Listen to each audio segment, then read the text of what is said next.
آج 12 ربیع الاول کا دن ہے۔ امام احمد رضا خاں بریلوی رحمۃ اللہ علیہ کا بھی کہ 12 ربیع الاول کے دن ہی حضور اکرم صلی اللہ علیہ وسلم اپنی زندگی گزارنے کے بعد ہم سے پردہ فرما گئے۔ اب وہ دن منانا کیسے؟ 12 ربیع الاول کے دن وہی سچا عاشق ہے جس نے فجر کی نماز ادا کی ہو، قضا نہ کی ہو۔ پیارے نبی حضرت محمد رسول اللہ صلی اللہ تعالیٰ علیہ وسلم کی جو ذات گرامی ہے، اس لیے میں تمام دنیا کے مسلمانوں کو کہتا ہوں کہ یہ جو بار بار اسلام دشمن طاقتیں ہیں پیارے نبی صلی اللہ علیہ وسلم کی شان میں بے ادبی کرنے کی کوشش کرتی ہیں، یہ اگر اپنے فعل میں لگے ہوئے ہیں تو پوری دنیا کے کروڑوں مسلمان اسی جذبے کے ساتھ حضور اکرم صلی اللہ علیہ وسلم کی شان کے لیے بیدار لگے ہوئے ہیں۔ یہ جذبہ جو ہے یہ ختم نہیں ہو سکتا قیامت تک، ہمیشہ یاد رکھیں۔ بیت اللہ جو ہے اس کی سند کون ہے؟ پیارے نبی حضرت محمد رسول اللہ صلی اللہ علیہ وسلم۔ قرآن پاک کی سند کون ہے؟ پیارے نبی محمد رسول اللہ صلی اللہ علیہ وسلم۔ اسلام کی سند رسول اللہ صلی اللہ علیہ وسلم۔ انگریزوں نے جب مرزا غلام قادیانی کو نعوذ باللہ جھوٹی نبوت کا اعلان کروایا اور لدھیانہ سے مولانا شاہ محمد لدھیانوی رحمۃ اللہ علیہ نے جب سب سے پہلے اس کے خلاف کفر کا فتویٰ دیا، وجہ کیا تھی؟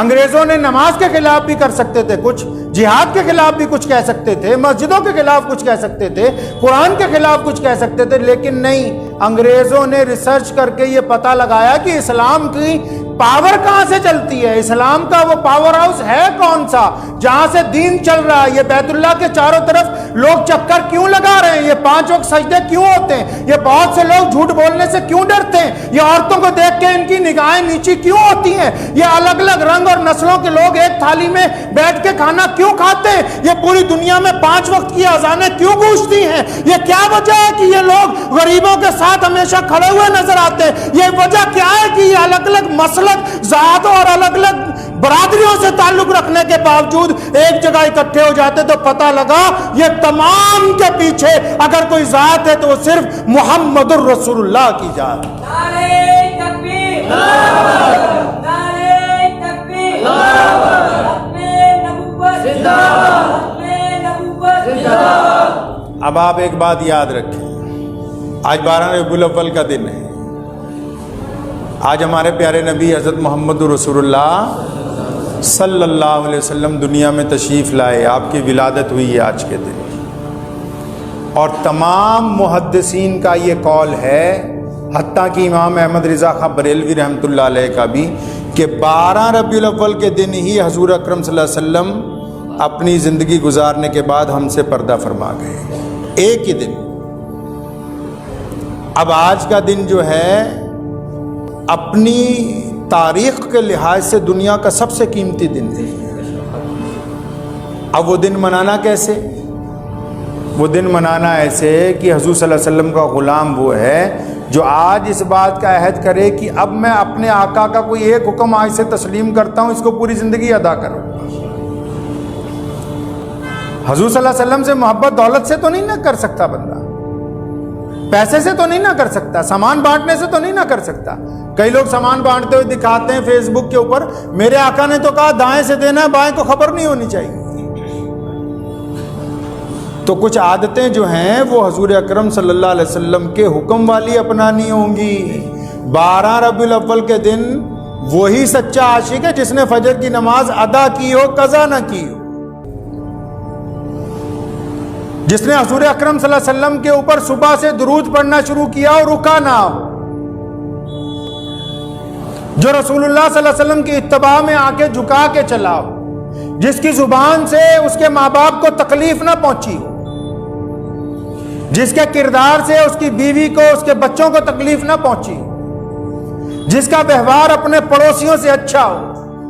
آپ یقین مانیں، فرانس کیا پوری دنیا کی سرکاریں بھی اگر لگ جائیں میرے رسول کریم صلی اللہ علیہ وسلم کی شان کے خلاف کچھ کرنے کے لیے تو ذرہ برابر بھی شان میں کمی نہیں ہو سکتی، ذرہ برابر۔ آج دنیا میں ہمارا دعویٰ ہے کہ کروڑوں دلوں میں سب سے زیادہ دل جو دھڑکتے ہیں وہ محمد الرسول اللہ کے نام کے اوپر دھڑکتے ہیں، اور یہ سلسلہ قیامت تک جاری رہے گا انشاءاللہ تعالی۔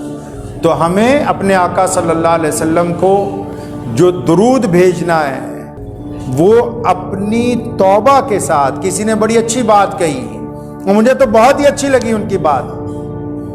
ایک اللہ والے کے پاس کوئی صاحب گئے، کہنے لگے جب میں درود شریف پڑھنا چاہتا ہوں تو کیا پڑھا کروں درود شریف؟ فرمایا درود پڑھنے سے پہلے، نماز پڑھنے سے پہلے کیا کرتے ہو؟ کہنے لگا وضو کرتا ہوں۔ فرمایا درود پڑھنے سے پہلے نا استغفار پڑھا کرو، پہلے اپنی زبان کو پاک کرو، پھر محمد رسول اللہ صلی اللہ علیہ وسلم کا نام لو۔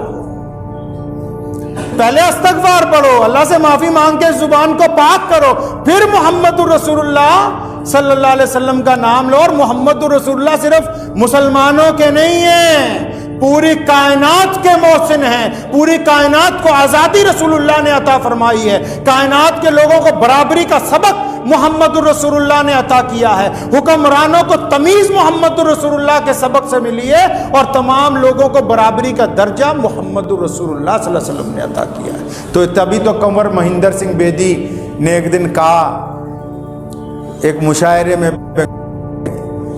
کنور مہندر سنگھ بیدی بہت مشہور شاعر ہے، کہنے لگا مسلمانوں کے اجتماع میں، کہنے لگا ہو جائے عشق کسی سے کوئی چارہ تو نہیں، ہو جائے عشق کسی سے کوئی چارہ تو نہیں، صرف مسلم کا ہی محمد پہ اجارہ تو نہیں۔ تو یہ نہ سوچئے کہ محمد صلی اللہ علیہ وسلم صرف ہمارے ہیں، قرآن نے کہا کہ ہم نے ان کو پورے عالم کے لیے رحمت بنا کے بھیجا، تو رسول اللہ صلی اللہ علیہ وسلم سب کے ہیں، ان کی تعلیمات ہمیں سب تک پہنچانی۔ دعا کیجیے اللہ تعالیٰ مجھے بھی، آپ سب کو بھی ان باتوں پہ عمل کی توفیق عطا فرمائے۔